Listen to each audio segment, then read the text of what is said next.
Hello po, good evening. Ayan, bago po tayo mag-start, mag-pray po muna tayo. Ayan, volunteer po sa gustong mag-pray. Volunteer, anyone? Konat, bro. Magsitayo po tayo at magalangin tayo.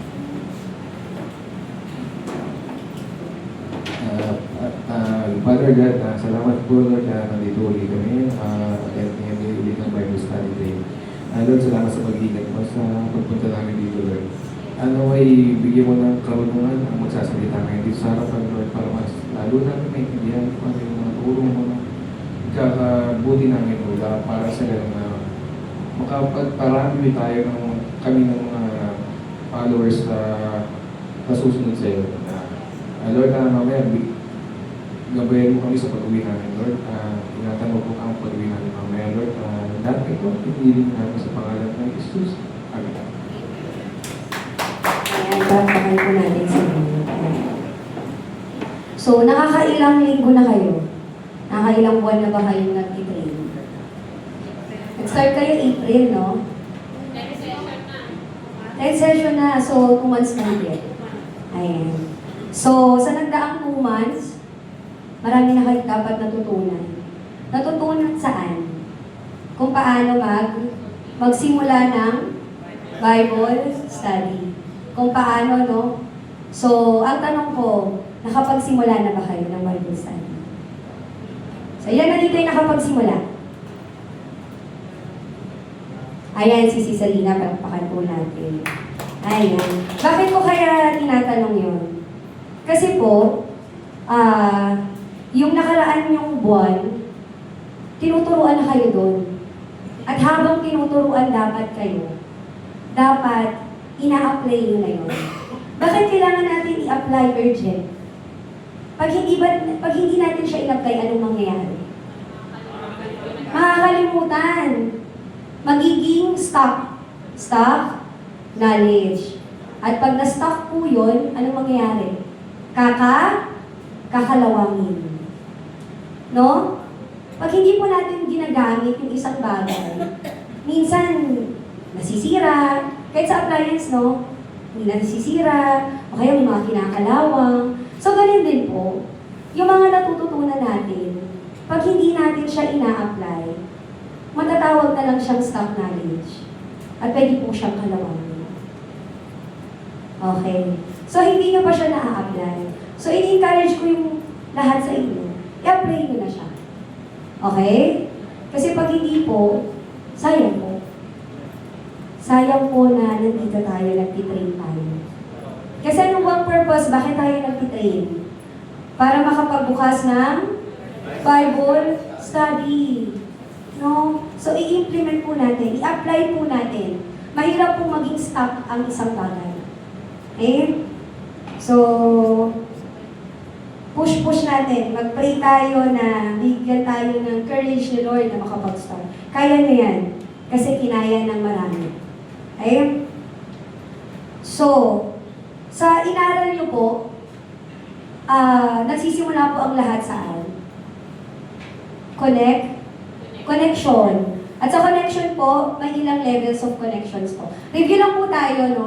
Para at least, nakikita ko kung ano nang nangyayari. Ano nang learnings mo. So, sa connections, ano yung levels of connections? Meron 3 levels. Ano yung level 1? Nothing personal, nothing spiritual. At doon po, pumapasok po din doon, yung nag-i-start na tayo, pinag-pray natin yung ating mga prospect. Nagagawa po ba yun? Hindi lang po pag Sunday. Every day. Nagagawa po. Pataas po ng kamay yung nagagawa every day. Yung totoo ha, hindi pumapalit. Si Cisalina. May palakpakan ulit natin si Cisalina. Bakit kailangan bang ipag-pray? Bakit sa tingin nyo kailangan ipag-pray? Anyone? Bakit kailangan ipag-pray?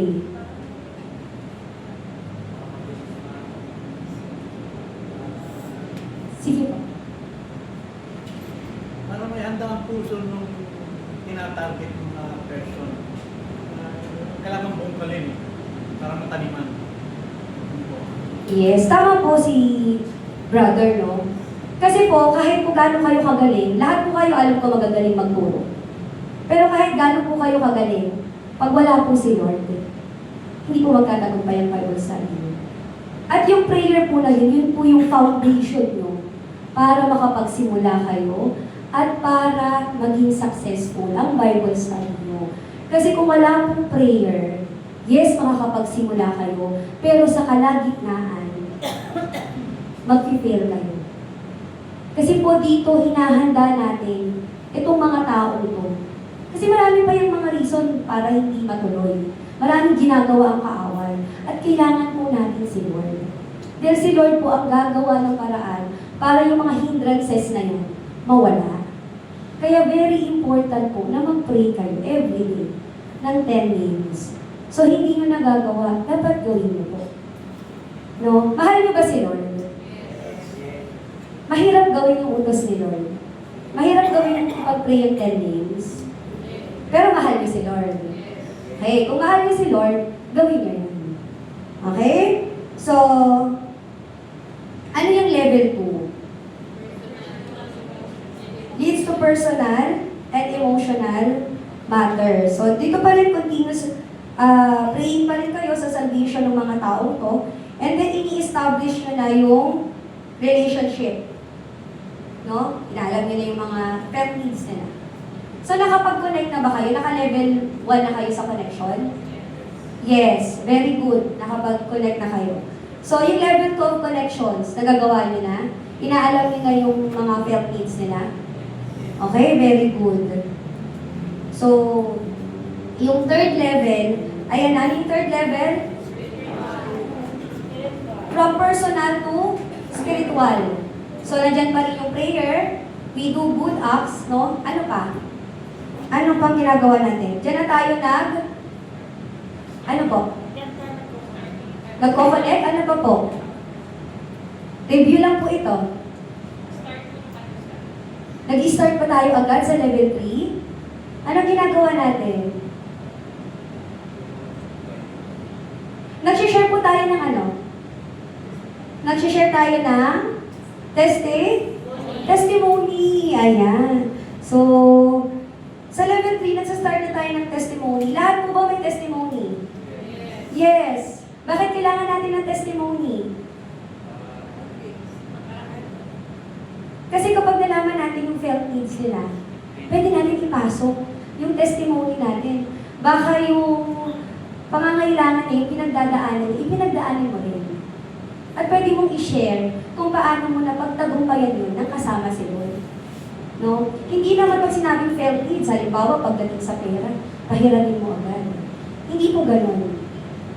No? Ang felt needs po, nandiyan tayo. Ang binibigyan natin solusyon, si Lord po. Okay? So, ayan. Review po tayo doon. I-review niyo yan pag nakakalam mo tayo, review nyo. Once in a while, i-review nyo. Tapos yung pray ng 10 names, napaka-importante po. No? Napaka-importante. Kasi ano bang goal natin ba tayo narito? Makapag-open ng Bible study. At syempre, mahal natin si Lord. At pag mahal natin si Lord, syempre, kailangan tayo magtabong. Nandito na tayo eh. No? Nandito na tayo. So, wag po natin sayangin yung opportunity na to. Na matuto, maging handa sa pagbubukas ng Bible study. Kasi pag nagbukas po kayo ng Bible study, baka yung mga hinihingi mo kayo, maibigay na sa inyo. Sabi nga, di ba, gawin niyo muna yung gusto ni Lord bago niya ibigay yung gusto niyo. Okay? So, yan. Last week, ano yung tinuro ni Pastor? Testimony, saka ano pa? Nag-introduction, tinuro niya yung introduction. Okay, sa introduction, paano daw yung introduction? Okay, open notes po tayo. As much as possible, yung mga cellphone po, huwag po tayong magbukas ng cellphone nang hindi about sa topic natin. So kung magbubukas kayo ng cellphone, Bible lang. Huwag po natin buksan yung Facebook. No? Huwag po tayong magbenta. Why? Kasi po mahal nga natin si Lord eh. At nababastusan po ang Diyos kapag may ginagawa tayo. Sa Kanya muna tayo focus muna. Okay? So, yun. Sa introduction, paano tinuro ni Pastor yung introduction? John 8:47. At paano niya dineliver yun? Paano yung way niya? Paulit-ulit, no? Paulit-ulit natin sinasabi yung John 8:47. Bakit kaya paulit-ulit? Ay, nakakatawa kayo. Sumasagot na kayo, ha? Hindi ako stricto, ha? Baka sabihin, naman to teacher na to. Grabe naman, nasungit. No, para tumatak. No? Kasi sabi po doon sa Romans 10:17, sabi doon, faith comes from hearing and hearing the words of Christ. So, binabaon natin, paulit-ulit. Kaya tingnan nyo, kung meron kayong apat na members, tapos tanongin niyo yan isa-isa ng, pa-recite niyo yung John 8:47, pabasa niyo sa kanila. Sa pinakadulo, nagra-run na sa kanila yung verse. Diba? So, yun yung nun, yun yung process. And then, dito po, ituturo ko naman po yung topic 1. Sa topic 1 po, ituturo ko, paano nyo po siya ituturo. So, buksan nyo po yung inyong mga manuals. Lahat po ba meron na? Ayan, magpasalamat tayo kay Pastor. Dahil talagang pinaghirapan yan, no? Gagamitin po natin yan. Ayan. Sa topic 1 po, ang nakalagay po dito, ang sa Diyos ay patuloy na nag-aaral ng salita ng Diyos. By the way po, bawat topic po sa manuals, meron po yung dahilan kung bakit yan ganyan ang pagkakasunod-sunod. Hindi po yan inilagay doon ng alatsamba. Nilagay po yan ng sunod-sunod dahil po may purpose. At bawat topic po na yan, meron pong goal.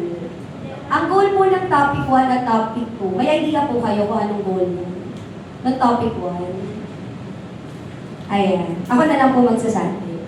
Yung goal po ng topic 1 and topic 2 is to convince them, yung mga members nyo, yung mga iba-Bible study nyo, na ang Bible ay salita ng Diyos. At kung kiniklaim nila, sinasabi natin na tayo ay mga anak ng Diyos, dapat po nakikinig tayo ng salita ng Diyos. Gamit po ang Bible. At along the way po, syempre yung unang turo nyo, hindi naman yan magbabasa agad ng Bible eh. Kayo ba nagbasa ba kayo agad? Hindi. So, along the way, pinupush nyo sila na on their own, magbasa sila ng Bible. On their own, sila mismo magbasa ng Bible. Kaya nga, di ba, 3 weeks nyo ba? 4 weeks ng topic. Ay, 4 weeks. Pero hindi pa kayo parang topic 1, topic 2 pa lang kayo paulit-ulit. No? Nagbubukas din ng GC. Tapos doon kayo nagsisend ng devotions. Doon kayo nagsisend ng mga Bible verses. So, bakit ba kailangan natin silang i-push na magbasa ng Bible through their own? Bakit kaya? Para matuto sila, tama si sis. Para mismo yung mga turuan sila, alam na nila.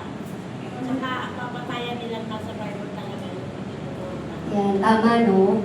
At saka, kaya natin sila pinupush. Kasi po, sa mga susunod na topic, pag hindi nyo po sila, dyan pa lang, topic 1, topic 2, hindi nyo yan napagbasa ng Bible. For sure, hindi po nila paniniwalaan ang mga sumunod na topic. Pwede na lang sabihin, ay, meron bang the bridge dyan sa Bible? Mahihirapan po natin ipasok yung ibang mga topic. Ibang mga topics. Kaya nga po, may purpose yan. Yung mga topics na yan, may purpose yan, bakit yan dyan nakalagay. At inuuna natin, isiksik sa kanila, ibaon sa kanila, na matuto silang magbasa ng Bible on their own. Kasi along the way, guys, kapag sila na yung nagbabasa, sila na mismo ang matututo. Okay? Ganun din naman ang nangyari sa iyo. At sa topic 1 po, nag-start po yan sa John 8:30 Magsisimula pa tayo sa John 8:30 hanggang 47. Kung mapapansin niyo po, saan tayo nagsimula? Saan tayo nagsimula? Ano yung muna natin shinare sa kanilang verse?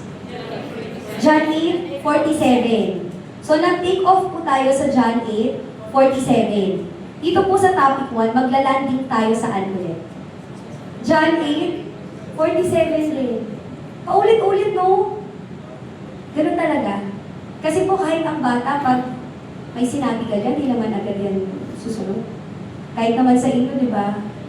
Classic example na lang, sinabi sa inyo, mag-pray. Up until now, hindi naman naman. So, kaya kailangan paulit-ulit. Yun po yung purpose. Okay? Tapos po, ituturo ko po sa inyo kung paano nyo ito i-deliver. Paano nyo siya ituturo? Gusto nyo ba yun? Okay. Paano nyo siya ituturo sa mga Bible study nyo? Okay, sa pagtuturo po nito, ganito po. Kunwari ako po kayo. Kayo po yung Bible study ko.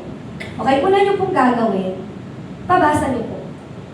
Yung John 8:30 to 47. Pwede nga sa simula, ganito yung sabihin nyo. Pare, second day na kayo. Magta-topic 1 na kayo. Pwede nyo silang tanongin, bro, ano nga yung shinare ko sa'yo kahapon? O, shinare ko sa'yo nakaraan. John 8:47. Ano nga daw ulit yung di ba sasabihin niya yung John 8:47? Tapos pwede yung sabihin, bakit ba kailangan natin pag-aralan ng salita ng Diyos? Bakit kailangan natin makinig? Tapos doon yun na yung pasok. Basahin natin bro yung John 8:30 to 47. At pag binabasa niyo po, isa-isa sila. Kung 4 sila, divide nyo or by verse. So, try natin, no? Okay, basahin po natin John 8:30 to 47. Isa-isa po. Nakakasunod po? Yes. Clear po, clear.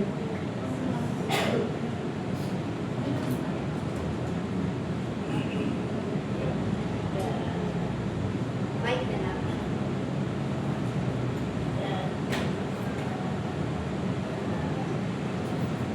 Ang hirap mag-control ng buhay. Sound check. Saan mag-start? Malakas kasi yung process. Start na po. Tagalog po ha. John 8:30 to 47. Maraming nakarinig nito ang naniwala sa kanya. Sinabi naman ni Jesus sa mga hudyo na naniwala sa kanya, kung patuloy kayong susunod sa akin ng turo, ay may kuha na Makikilala ninyo ang katotohanan at ang katotohanan ang magpapalaya sa inyo.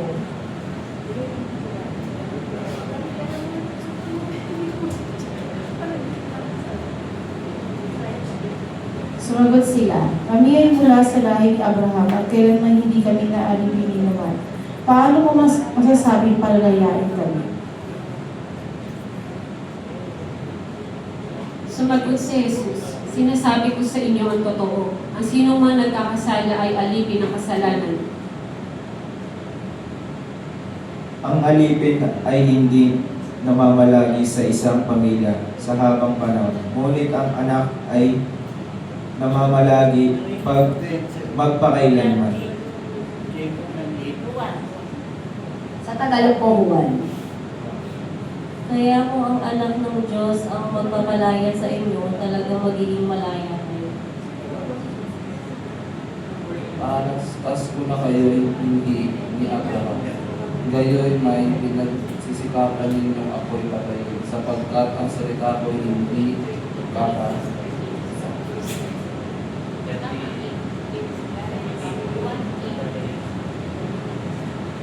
Sinasabi ko sa inyo ang mga bagay na nakita ko sa akin kami.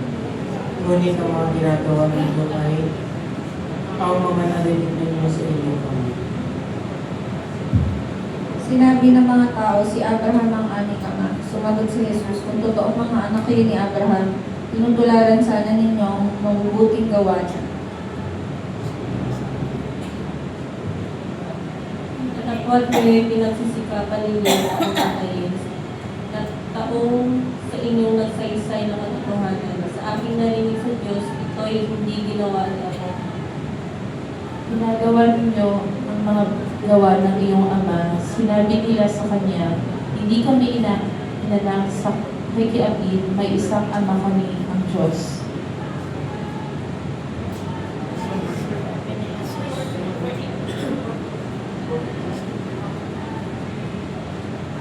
Particular po. 42. Sinabi ni Jesus, kung talagang ang Diyos ang inyong Ama, inibig sana ninyo ako, sapagkat sa Diyos ako nanggaling. Hindi ako napalito sa sarili kong kagustuhan, kundi sinugo niya ako.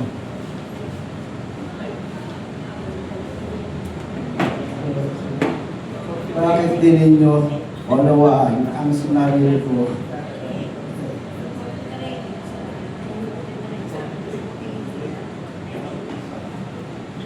Ang Diablo ang inyong ama, at ang kagustuhan niya ang ibig ninyong gawin.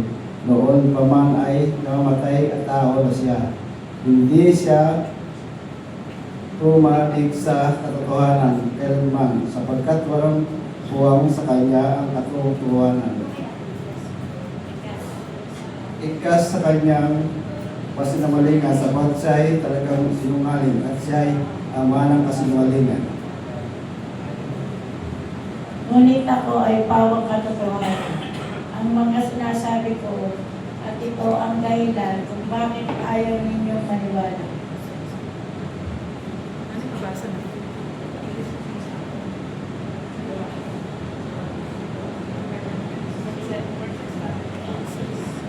Sino sa inyo ang makakapagpatunay na nakagawa ako ng kasalanan?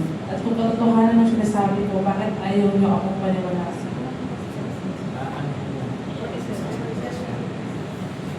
Ang mga anak ng Diyos ay nakikinig sa salita ng Diyos, ngunit hindi kayo nakikinig dahil hindi kayo mga anak ng Diyos. Ayun. So nakita nyo sa John 8:47 siya landfall. No? So, ayan. After nila yung basahin, pwede nyo itanong sa kanila, ano pong naiintindihan? Sa nabasa nyo, ano pong naiintindihan? Ano pong pagkakaunawan? O, pag natapos nilang basahin, kami ganito kami magturo, tinatanong namin, ano pong naunawaan nyo sa binasa nyo? Sa inyo din ba ginawa yun? Tinanong kayo, ano yung naunawaan nyo? Siyempre, first time yan, wala yan. No? Shock pa yan. Tapos yung iba hindi pa malakas magbasa. Kaya nga pag pinapabasa nyo sila, as much as possible, encourage nyo sila na medyo lakasan. And bago kayo mag-start, as much as possible din, dapat meron na silang Bible na na-download sa cellphone. Para sila mismo kung mahina, na babasa nila. So, since nabasa na nila, tinanong nyo sila, anong naunawaan nyo sa nabasa nyo? Siyempre, nakanganga pa yung iba. Naka-question mark pa. Pero kayo, alam nyo na. Alam nyo na ba? Yes. Sige, dito na kayo. Alam nyo na. Joke lang po. Okay. So, syempre, di ba, ano pa yan? Hindi pa nila alam. So, kayo, uulitin nyo ulit. Babasahin nyo ulit yung verse. What's the purpose? Kasi nga, possible, mahina yung pagkabasa. Possible yung isa, lutang.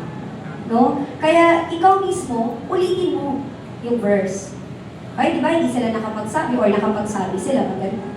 So, sasabihin mo lang, oh, ganito po yung sabi sa John 8:30-31. Anong sabi nga daw po ulit doon? Diba, basahin ko po ha. Kunwari, ako yung nagtuturo. Ako kayo. So, ano daw po ulit sabi sa John 8:30-31? Sabi po doon, maraming nakarinig nito ang sumampalataya sa Kanya. Sinabi naman ni Jesus sa mga Hudyong naniniwala sa Kanya, kung tinutupad ninyo ang aking aral, kayo ay tunay na mga alagad ko. Okay, sabi po dito, si Jesus po dito, nagtuturo.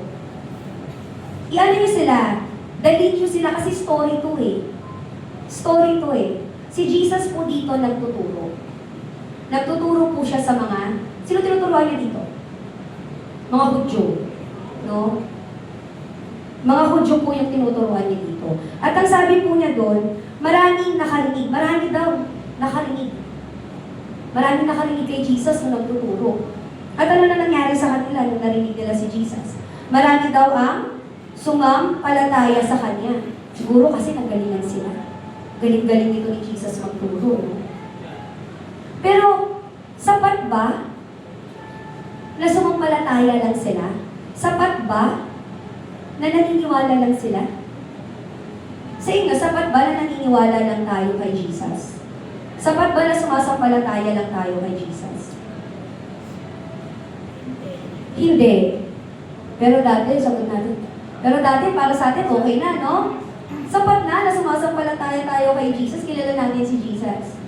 Well, to tell you everyone, even ang bata, kilala si Jesus. Even si Shiloh, 4 years old, kilala si Jesus. Pero sabi ni Jesus, no? Sabi dito, marami na nakarinig, maraming umanga, marami na ng palataya. Pero hindi po yun sapat. Dito po sa Pilipinas, 90% naniniwala kay Jesus. 90%, kahit anong religion. Iglesia, ano pa, Katoliko, marami. Lahat no naniniwala kay Jesus. Sino yung 10%? Yung 10% po, yun po yung mga Muslim, atheist, na hindi naniniwala kay Jesus. Okay? Sabi dito, bakit nga ba hindi sapat na sumasampalataya? Ano bang sabi dito sa 31? Sinabi naman ni Jesus sa mga Hudyo naniniwala sa Kanya, kung tinutupad ninyo ang aking aral, kayo nga'y tunay na mga alagad ko. Emphasize nyo po dito, or bigyan nyo ng stress, yung salitang kung tinutupad. No? Bigyan nyo ng stress yun. Bigyan nyo ng highlight. Diinan nyo pag nagsalita. No? Kung tinutupad ninyo ang aking aral. Kayo nga'y mga tunay na alagad ko. Ang naniniwala po, ang sumasampalataya, tawag sa kanila believer. Naniniwala. Ang mga alagad sa English, tawag doon ay disciple. At ang sabi ni Jesus, hindi sapat na naniniwala ka. Hindi sapat na believer ka. Dapat daw ano? Sumusunod. Iulit-ulitin niyo po yung word na sumusunod. Kasi yun po yung ini-emphasize natin, na hindi sapat ang believer. Kailangan kayong mga believer maging disciple, follower. Bakit kailangan? Ayan, basahin po natin yung Santiago 2:19.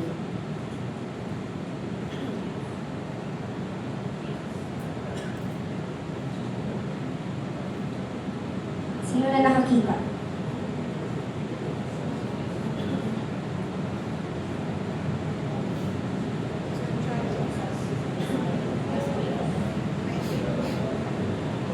Ay, nakita niyo na, bro?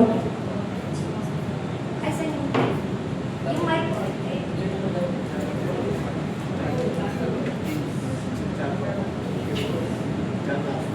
Hello.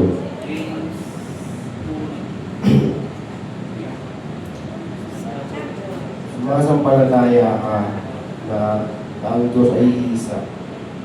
Hindi ba mabuti yan? Ang mga demonyo man ay sumasampalataya rin at nanginginig pa. Ayan. Kasi yung mga Bible study nyo, nagraran sa utak yan. Hindi sapat na sumasampalataya. Ba't kailangan ko pang maging tagasunod? Yan yung supporting verse nyo. No, kaya kapag tinanong mo sila, bakit nga ba kailangan tayo maging tagasunod? Bakit hindi dapat believer lang? Pwede din silang tanungin, bakit nga ba bro? Bakit nga ba sis? Siyempre, walang sagot yan. Sabay yung ipasok yung, sabi kasi sa Santiago 2:19, di ba sabi dito, ulitin ulit. No? Every time na may pinababasa kayong verse, uulitin nyo pag in-explain nyo. Para na-wake up sila sa, minsan kasi inaantok yung mga yan. So, kailangan nyo ulitin para maintindihan nila at mabaon sa utak nila. So, sabi doon, di ba, sumasampalataya ka na ang Diyos ay isa, hindi ba? Mabuti iyan. Ang mga demonyo man ay sumasampalataya rin at nanginginig pa. So, ang mga demonyo pala, sumasampalataya rin. Kilala rin nila si Jesus. Di ba? Kaya nga, sa Bible, nung pinalayas ni Jesus, yung masamang espiritu sa isang tao, di ba, na sinaliban. Nanginginig pa, natatakot pa siya, no? Umalis siya. So kung ang diablo, ang demonyo, nananampalataya, naniniwala, kilala si Jesus, ang tao naniniwala, sumasampalataya kay Jesus, anong kaibahan? Bigay niya ng stress yun, ha? Anong kaibahan? Para yung Bible study mo, mag-isip. Ay, oo nga, no? Ako naniniwala. Ang diablo naniniwala. Anong kaibahan namin? So, it's a tie. Tama? It's a tie. Papaisip siya eh. Kayo napaisip kayo. Kaya nga kayo nandito eh. No? Kaya nga nagtagumpay yung mga Bible study leader nyo na nandito kayo. Kasi ayaw nyo maging kaparehas ng diablo. Ayaw natin yun. So sila rin nag-iisip. Kaya nga bigyan nyo ng stress ko. So kung ang diablo, tuloy natin. Kung ang diablo at ang tao nananampalataya, kilala si Jesus, anong kaibahan? Wala. Para maging kaiba po, kailangan tayong mga believer maging tagasunod, maging disciple, maging follower. Okay? So, nakakuha? Nakukuha ko? Okay. Tapos next, di ba, nasabi nyo, tayong mga believer, kailangan maging follower. Kasi kiniklaim natin eh, mga anak tayo ng Diyos. Okay? Bakit nga ba? Tawag dito, kasi pwede nyo pa rin sabihin na, alam nyo ba, mga diablo, masaya pa nga yan kapag wala yung pakialam, kapag nag-pray ka, nag-church ka, wala yung pakialam. Hindi ka yan pipigilan. Pero once na nagbukas ka ng Bible, o nag-join ka sa Bible study, ang diablo, lahat siguro ng diablo dyan ng mga kapitbahay nyo, or even kayo mismo, meron. Kasi minsan di ba parang nakakatamad? Aminin nyo yan, nung umpisa para tayo tinatamad. Minsan tayo yung nag-iisip na, ay, sabay pakaramdam ko, masakit yung indro ko. Diba? So ang diablo po, lahat gagawin yan para hindi ka makapag-Bible study. Pero pray, okay lang yan. Hindi ka niyan pipigilan. Bakit ba pinipigilan ka or ayaw ng diablo na magbasa ka ng Bible or umattend ka dyan sa Bible study? Kasi po, sunod yun na po yung verse 32. Kasi po, sabi po dyan sa John 8:32, ikaw ulit magbabasa or pwedeng pabasahin mo sila. Ano ulit bro, sabi niya sa John 8:32 or sis? So, pag pinabasa nyo, sige, basahin ulit natin.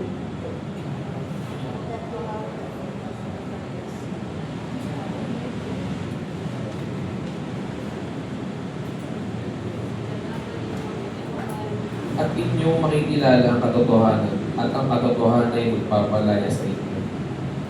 Ayan, malinaw pong sinabi dito. Sa John 8:32, makikilala ninyo ang katotohanan, at ang katotohanan ang magpapalaya sa inyo. Saan po tayo papalayain? Saan po kayo? Nakakulong ba kayo? Kasi mag-iisip yung Bible study yung, saan ako papalayain? Ano ako nakakulong? Sa kasalanan, exactly, very good si Tita, no? Kasalanan at ano pa? Tatanong nyo sila. Gagawa kayo ng conversation para sila mag-participate, hindi sila antokin. At ano pa, saan pa daw tayo papalayain? Sa kaliliman? Pwede? Saan pa? Sa maling? Ginagawa, maling katuruan. Marami po tayong pinaniniwalaan na wala po sa Bible.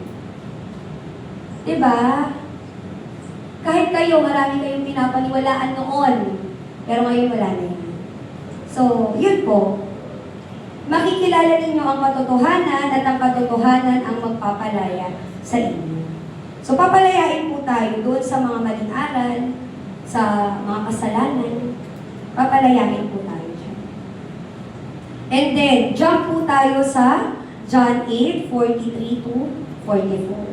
At anong sabi po dyan sa John 8:43-44?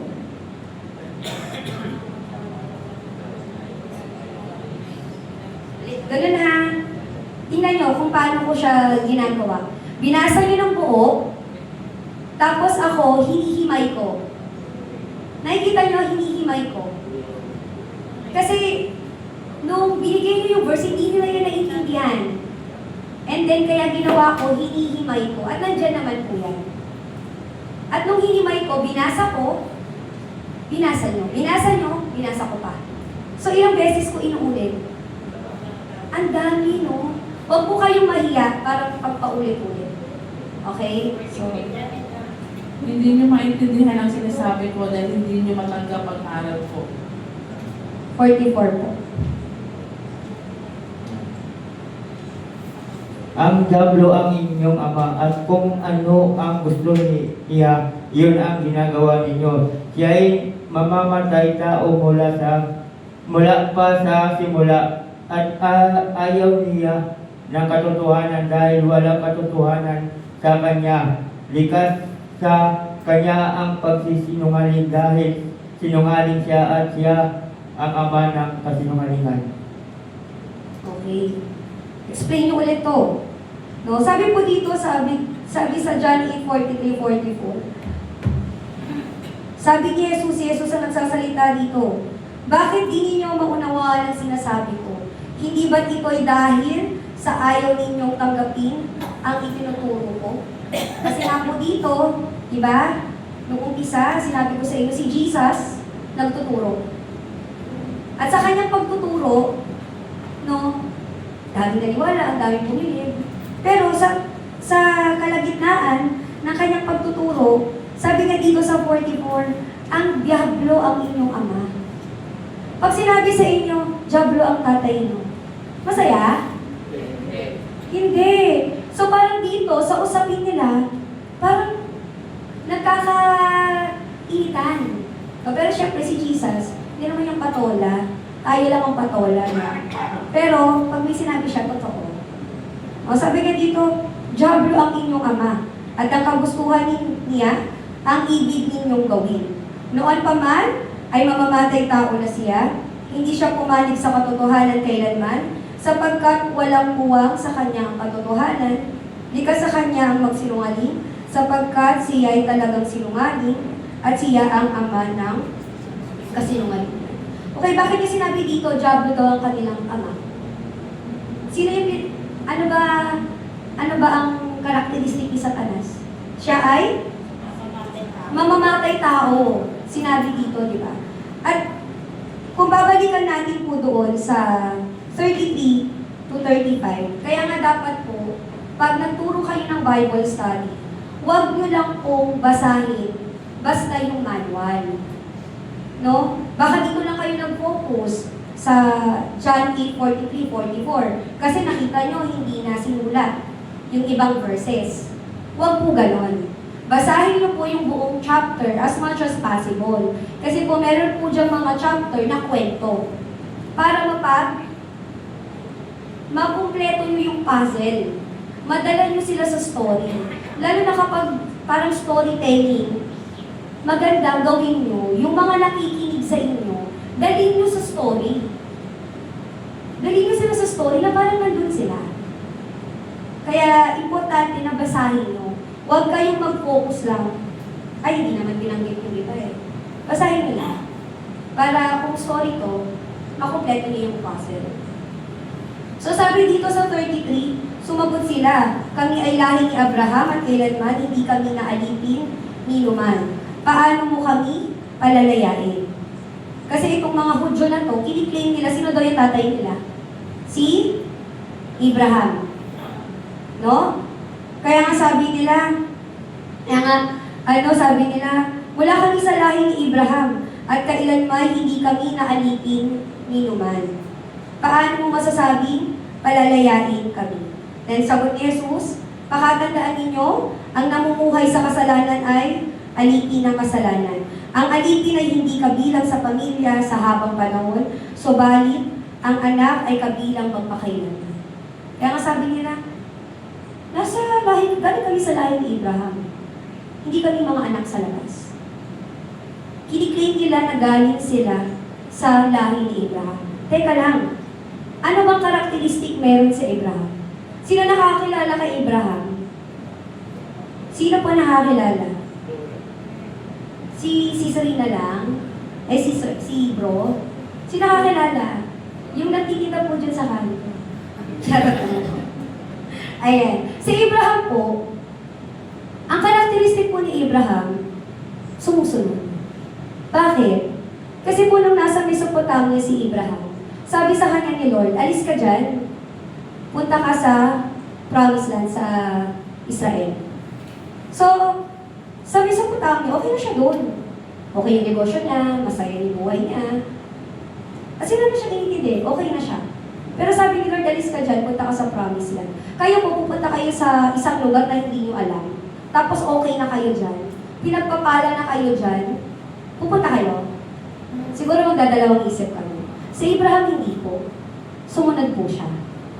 At nung dumating nga nung time na pinangakuan siya ni Lord ng anak, at nagkaroon siya ng anak, so dumating yung time na pinapaalay ni Lord si Isaac. At ano ginawa ni Abraham? Pinagdamot niya ba si Isaac? Hindi. No? So nakita niyo anong karakteristik ni Abraham? Si Abraham, sumasampalataya, nakikinig, at sumusunod. May pagsunod, may gawa. Kaya nga, pag di-deliver nyo itong John 8, 43 to 44, bigyan nyo sila ng example sa Bible. At perfect example po dyan, si Abraham. Kaya inote nyo po yun, ha? Para po, makukonvince nyo sila, ay, meron nga pala nang gumawa sa Bible. Diba? Bigyan nyo sila ng taong gumawa nun. At si Abraham, pwede nyo pong ibigay na example. Kaya please inote nyo po yun, ha? Para at least maibigay yung example. Okay? And then, okay, di ba? So, ang kaibahan ni Abraham, nananampalataya, kilala si Jesus, si Lord, di ba? At sumusunod. At itong mga Hudyong to, alam naman natin kung sino nagpapatay kay Jesus.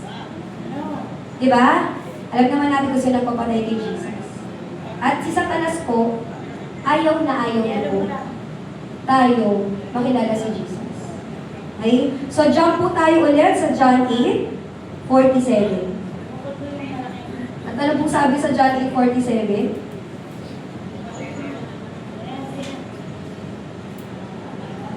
Sabay-sabay po tayo, alam niyo na po yan.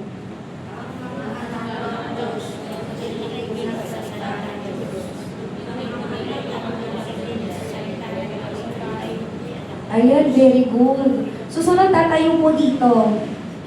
Isa-isa. I-recite po yung John 8:47. Kailangan po memorize yun na yan. Yung habang natutulog kayo, memorize yun na yan. Kasi yan yung key nyo para makapasok. Okay? So, di ba sinabi natin si Abraham sumusunod? No, di lang nananampalataya, sumusunod. At kung tayo, pwede itong ipasok, at kung kayo, kiniklaim nyo, nakatulad kayo ni Abraham, or anak tayo ng Diyos, dapat daw po, anong sabi sa John 8:47, uulitin nyo na naman. Paulit-ulit. Ano daw po sabi sa John 8:47? Ang nakikinig. Okay. So, inulit nyo, di ba? O bro, ang nakikinig sa salita ng Diyos ay mga anak ng Diyos. Ang hindi nakikinig, kanino daw bro? Kanino daw ulit bro yung hindi nakikinig? Kung hindi kay Jesus, kundi sa Diyos? Saan? Hayaan isang sumagot. Pag sinabi nila ulit, sa demonyo, sa Satanas. Gusto mo ba yun bro? Sabi niya, syempre ayaw. So susunod, next meeting, a-attend po ulit tayo. The next meeting, andyan ulit sila. Bakit kaya nandyan ulit sila? Kasi ayaw nila maging anak nino? Ng Diablo. So nakita nyo, nag-start tayo ng introduction John 8:47, nagtapos tayo sa John 8:47. So natuto ba kayo? Okay, yung mga sinabi kong bigyan nyo ng diin, bigyan nyo ng stress, pag-aralan nyo po yun. Kasi po, yan po yung mga pangbaon. Kasi po binabaon natin sa kanila yung na mag-aral sila at magbasa sila ng Bible. Kaya huwag po kayong mahiya kasi based on our own experience po, nung nagsisimula kami ng Bible study, parang nahihiya kami na ulit-ulitin, nagtapit na kami ng topic 1, tapos parang bukas topic 1 ulit.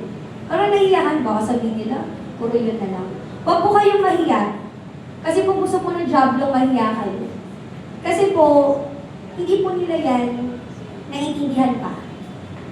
Kasi anong goal natin sa topic 1? Anong goal natin sa topic 1? Mapagbasa sila ng Bible on their own.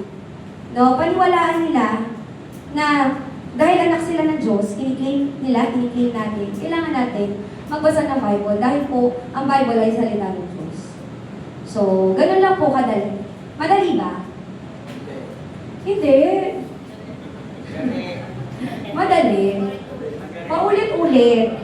No, para po yan sinabi nga ni Pastor. Para yung nagkabit ka ng kahoy sa isa pang kahoy. Anong ginagamit nating para madikit yun? Pako. No? Ano tawag sa pako? Yung siguro yung malaking pako. Pag ginamitan kaya natin ng debak yung pako yun, didikit kaya? Didikit. Didikit pa rin. Pero ano mangyayari? Mabilis kung lalagyan mo siya ng 10 bakyang pako. Tawag, di ko lang tawag doon. Didikit pa rin. Pero, mabilis, matanggal. Ganun yun. Pag hindi natin naibaon sa kanila, mabilis matanggal. Pero yung pagpakong malaki, ang hirap nung ipako, no? Ang hirap. Parang pukpuk ka ng pukpuk. Pag dalawang nilagay mo doon, at nabaon mo yun, matatanggal? Hindi. Ganun po yun. Parang, ganito po yung ginagawa natin. Binabaon natin sa kanila, kasi po ito po yung foundation. Very important po yan. Kaya nga tayo, pag nagpapaaral tayo ng anak, no, gusto natin, ay gusto ko pag mga elementary yan, talagang maganda. Why? Kasi yun yung growth nila eh. Yun yung learning stage nila na dapat maibaon sa kanila. Para pag nasa college na sila, ay easy na lang. Kasi maganda ang foundation. Classic example si Asher. Pinaturuan ko siya mag-keyboard kay Gibo. Nagugulan ako kay Gibo, parang weirduhan ako. Paulit-ulit yung tinuturo. Sabi ko parang sasayangan ako ng pera, paulit-ulit tinuturo ni Gibo kay Asher. Pero alam nyo, hindi nakalimutan ni Asher. Kahit hindi na siya tinuturuan ni Gibo, alam niya yung basic. At yung topic 1 and topic 2 po, yun po yung foundation. So, kailangan po concrete yung mailagay natin na foundation. Okay po? So, tapos na po tayo. May question po ba?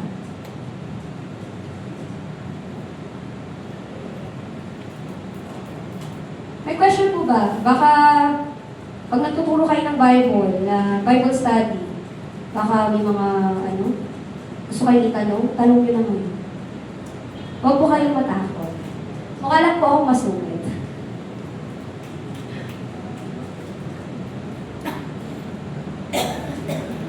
May natutunan po ba? So, may tanong?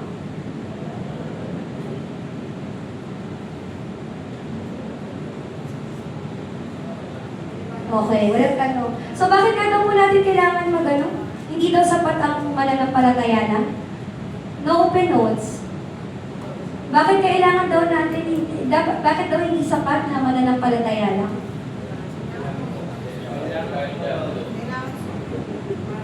O, sige, sagot. Kasi hindi kayo nagtatanong. Hindi ako na lang magtanong.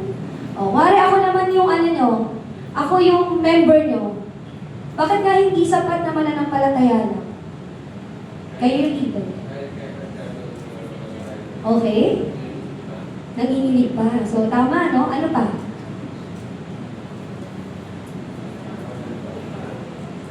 Ayan. Kaya, ano pa? So, yun, no? Sabi kasi doon, di ba? Bakit hindi sapat? Kasi dapat po, ang believer, maging follower. Dahil ang Diablo, believer din. Kung ikaw believer, ang Diablo believer, it's a tile. Wala tayong kaibahan sa Diablo. At kung tayo mga anak ng Diyos, dapat nakikinig tayo sa salita ng Diyos. Okay? So, ayan. Kung wala na kayong tanong, let's stand up. Let's pray.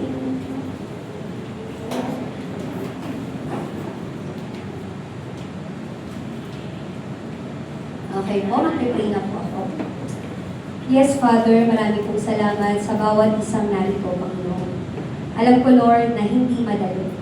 Hindi madali ang pagpunta rito. Dahil, Lord, maraming ginagawa ang bawat isa. Pwedeng personal, negosyo, maraming hindrances para hindi makapunta ang bawat isa. But Lord, you give us courage, you give us strength, Panginoon, na pumunta dito. Matuto, mag-aral, Panginoon, nang sa gayon, Lord, itong mga tao nito. Darating yung panahon, maybe tomorrow, sunod na linggo, Panginoon, meron na silang Bible study. Itong mga pinag-aaralan nila, Lord God, magagamit nila. Magiging equip sila para makapagsimula ng kanilang Bible studies. Lord, dalangin ko sa mga taong narito. Patuloy mo silang bigyan ng courage, Lord God, ng commitment na, Lord, ginagawa nila ito hindi para sa mga leaders nila, hindi para kay pastor. But Lord, remind them na ginagawa nila at gagawin nila ito because of you alone, Jesus. Dahil mahal ka nila. Lord, patuloy mong i-remind sa kanila na yung pagmamahal na to, Panginoon, ito yung magiging way para magpatuloy at magtagumpay sila na makapagbukas ng kanilang Bible studies, Lord. Tulungan mo rin ang bawat isa, Panginoon, ng kasipagan, Panginoon, na maipag-pray etong mga tao na tina-target nila, Lord God. Lord, mahirap kasi dagdag oras. But Lord, fulfilling kapag nagtagumpay. Kaya nga, Lord, bigyan mo itong mga taong to, Panginoon, ng kasipagan, ng commitment, Lord God, na maipag-pray talaga diligently, Panginoon, spiritually, Panginoon, itong mga taong to, Panginoon. Nang sa gayon, darating yung time na mabilis na lang sa kanilang approach na makapag-open itong mga taong to. Kaya dalangin ko, Lord, na bago matapos ang Bible study training na ito, bawat isa sa kanila, Panginoon, walang iisa sa kanila, Lord God, pagkus lahat sila makakapag-open ng kanilang Bible studies, Lord God. Ngayon pa lang, Panginoon, kiniklaim namin, Panginoon, ang katagumpayan ng Batch 5, Panginoon, na marami sa kanila ang soul winners, Panginoon, na magbubukas ng kanilang Bible study. At iisa ang goal, iisa ang dahilan, Panginoon, iyon ay mahal kanila, Panginoon. Maraming pong salamat, Lord. We give all this prayer, Panginoon. Ingatan mo ang bawat isa sa aming pag-uwi, Panginoon. In Jesus' name, amen and amen. Ayan, thank you po.